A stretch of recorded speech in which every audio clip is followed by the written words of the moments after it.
నమస్కారం. మళ్ళీ మీ మనీ మాటల్లో మాట్లాడుతున్నట్టుకు చాలా సంతోషంగా ఉంది. ఈరోజు మార్కెట్ 400 పాయింట్ అప్. చాలా కాలం వరకు వెయిట్ చేయదు. ఇవాళే పడుతుందా? ట్యూస్‌డే పడుతుందా? ఆ తర్వాత పడుతుందా? అని చూస్తాం. ఇదవుతున్నది ఒక రిలీఫ్ ర్యాలీ. నిన్న అమెరికాలోనే ఒక రిలీఫ్ ర్యాలీ ఉంటుంది. దానికి కంపెన్సేయడానికి ఒక లీవ్‌లో ఉంటుంది కాబట్టి ఇవాళ రిలీఫ్ ర్యాలీ అవుతుంది. నిన్న రాత్రి అమెరికా పట్టని కింద పడిపోయింది. ఎఫ్ఐఐస్ అమ్మేస్తున్నారు. డొమెస్టిక్ ఇన్‌స్టిట్యూషనల్ ఇన్వెస్టర్ కొంటున్నారు. ఇది చాలా రోజుల వరకు అవ్వదు పడడానికి. టీసీఎస్ రిజల్ట్స్ తర్వాత మాట్లాడతాం. ఆ రిజల్ట్స్ కూడా అంత పెద్ద యూజ్‌ఫుల్ కాదు. ఫుల్ డీటెయిల్స్ చూస్తాం. ఒక హ్యాపీ న్యూస్ ఈరోజు గోల్డ్ 10,000 దాటిపోయింది. ఒక నెల తర్వాత న్యూస్‌లో వస్తుంది ఇది. కానీ ఈరోజు గోల్డ్ 10,000 దాటిసింది. ఇదొక ఇంపార్టెంట్ అయిన విషయం. ఇది ఎలాగా అని మీరు తెలుసుకుంటారంటే ఫస్ట్ 24 గాల్డ్ తీసుకోండి. 9,540 రూపీస్ అవుతున్నది. ఇదవుతున్న 24 గోల్డ్ రేటు. మీరు ఓన్లీ స్టాంపింగ్ తీశారంటే చీపెస్ట్ అవుతున్నది 2%. అదవుతున్నది 199 అవుతుంది. 2%. దాని తర్వాత 3% జీఎస్టీ. ఇదంతా చేసామంటే రూ. 10,022. మీరు టైటన్ కానీ ఏదైనా కొట్టుకెళ్తే దీనికి మీదే ఉంటుందని తెలివిగా తెలుసుకోండి.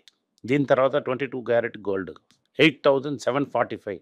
దాంట్లోని మీరు ఏ గోల్డ్‌కెళ్ళినా కూడా మీరు 16% మేకింగ్ చార్జ్ చేయాలి. నార్మల్లీ 10% కన్నా మేకింగ్ చార్జ్ ఎవరు చేయరు. 10% మేకింగ్ చార్జ్ అంత చేశారు అదని చేశారంటే 9,600 వస్తుంది. దాని మీద 3% పెట్టారంటే 10,000. నా టీమ్మేట్స్ చెప్తున్నారంటే చిట్ చేశారంటే 16% చేదారం వస్తుంది. డిస్కౌంట్ చేశారంటే 8,850 రూపీస్‌లో 1,200 అంటే అదే 10,000 ప్లస్ జీఎస్టీ. మీరు ఏదైనా వస్తువులు కొంటారంటే ఒక గ్రామ్ 10,000 దాటేసింది. ఇది ఏ టీవీలో కూడా రాదు. మేకింగ్ చార్జ్ అండ్ వేస్టేజ్ లేకుండా గోల్డ్ 10,000 దాటుతుంది 24 క్యారెట్. దాని తర్వాత ఒక 2 నెలల తర్వాత ఈ 22 క్యారెట్ కూడా దాని బ్యాక్ వస్తుంది. మధ్యలోని 3 రోజులు అన్నప్పుడు మీరు బయింగ్ చేయడంలోని అర్థమే లేదు. మీరు 400 గ్రాములు నేను చెప్పినట్టు చేసింటే మీరు ఆల్రెడీ 7,000 రూపీస్ లాభంలోని కూర్చొని ఉండిండ్రి. మీరు మంచి కంఫర్టబుల్ మార్జిన్‌లో ఉంట్రి మీరు. మధ్యలోనే ఎవరైనా గోల్డ్ పడిపోతుంది. 5 ఇయర్స్ తర్వాత ఏట్ అవుతుంది. అదంతా కవల చేయకండి. ఇప్పుడు ఎంజాయ్ చేయండి. దాని తర్వాత ఉంది టీసీఎస్. టీసీఎస్ అలక Q4 రిజల్ట్స్ వచ్చింది. నెట్ ప్రాఫిట్ 1.7% తగ్గిపోయింది. Year on year 12,224 crores. ఇది 1.7% తగ్గింది. రెవెన్యూ అవుతున్నది 5% పెరిగింది. క్వార్టర్ ఆన్ క్వార్టర్ 0.8% పెరిగింది. బ్లూంబర్గ్ ఎస్టిమేట్ చేసింది 12,765 కోట్లు. అది లేదు. ఫుల్ ఇయర్ పెర్ఫార్మెన్స్ చేశారంటే 48,543 క్రోర్స్ ప్రాఫిట్ 5.8% అప్. రెవెన్యూ అవుతున్నది 2,55,342 crores 6% year on year. $30 billion మీద రెవెన్యూ ఉంది. ఇది ఫస్ట్ టైము, అది కూడా రతన్ టాటా లేనప్పుడు. $30 బిలియన్ టర్నోవర్ చేసిన కంపెనీ ఇది. దీంట్లో ఇండియా అవుతున్నది 33% గ్రోత్. నార్త్ అమెరికాలో 2% బిజినెస్ తగ్గింది. యూకేలో 1.2, యూరోప్‌లో 1.4, ఏషియా పెసిఫిక్‌లో 6.4, మిడిల్ ఈస్ట్ అండ్ ఆఫ్రికాలోని 13.2, లాటిన్ అమెరికాలోని 4.3, యూఎఫ్ఎస్ఐ 1.3 quarter on quarter, 2.5 year on year. Energy resources 4.6, technology and services 1.1, consumer business 0.2 తగ్గింది. లైఫ్ సైన్సెస్ 0.6 తగ్గింది. మ్యానుఫ్యాక్చరింగ్ 0.5 తగ్గింది. కానీ total contract value $12.2 billion highest ever. ఇందులో నేను ரொம்ப ఇంపార్టెంట్ రిజల్ట్స్ అని చెప్పాను. 650 పీపుల్‌కి తీసుకున్నారు జాబ్‌కి. లెస్ దాన్ 0.2% మొత్తంలో చూస్తే 30 రూపీస్ స్పెషల్ డివిడెండ్ ఇలాంటి మనుషులకి thank you very much sir. 63 కొన్నదేమో ఈ వర్షమే ₹120 డివిడెండ్స్ ఇచ్చింది. దీనికే ఏను గురించి చెప్తుంటాను. ఇక్కడ బతికిన 1000 కోట్లు, అమ్మినా కూడా 1000 కోట్లు. ఇది 2008లో చాలా కొనేసి తిన్నాం. లాభం కష్టవద్దు.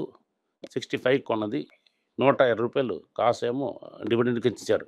Totally 45,225 crores pay out. దీంట్లో టాటా సన్స్‌కే 32,712 క్రోర్స్ సాలరీ హైక్స్ ఈ సంవత్సరం లేదు. వేరియబుల్ బోనస్ పే మాత్రం ఇచ్చిస్తున్నాం అని చెప్తున్నారు. హైరింగ్ ఈరోజు చూసారంటే 42,000 ఫ్రెషర్స్ అని తీసుకుంటా అని చెప్తున్నారు. దీంట్లో ఎంతమందికి అపాయింట్మెంట్ ఆర్డర్ ఇస్తారని, ఎప్పుడు ఎక్కడికి వెళ్తారని చూద్దాం. ఓకే. ఇదే న్యూస్. ఇదంతా ఇక్కడ. ఇలాగే మనకి ట్రేడ్ యుద్ధం కూడా జరుగుతుంది. ట్రంప్‌కి, చైనాకి మధ్య నడకడానికి ఛాన్సెస్ ఉంది.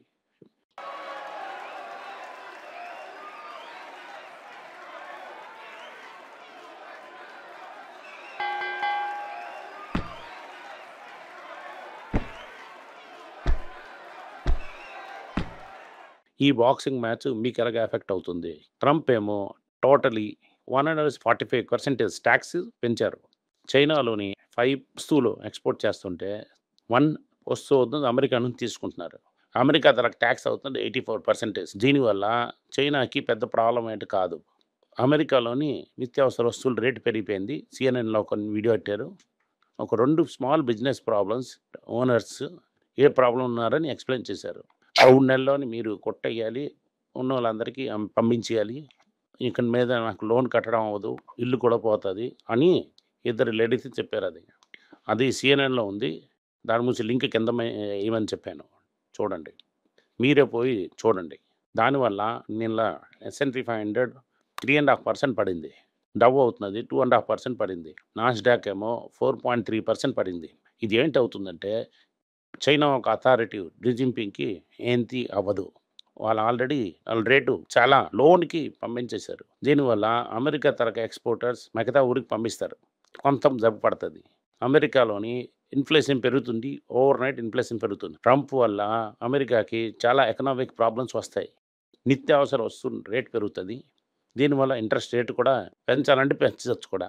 అమెజాన్ ఏమో చైనీస్ ఆర్డర్‌ని కట్ చేసేశారు. Because tariffs, US tariffs.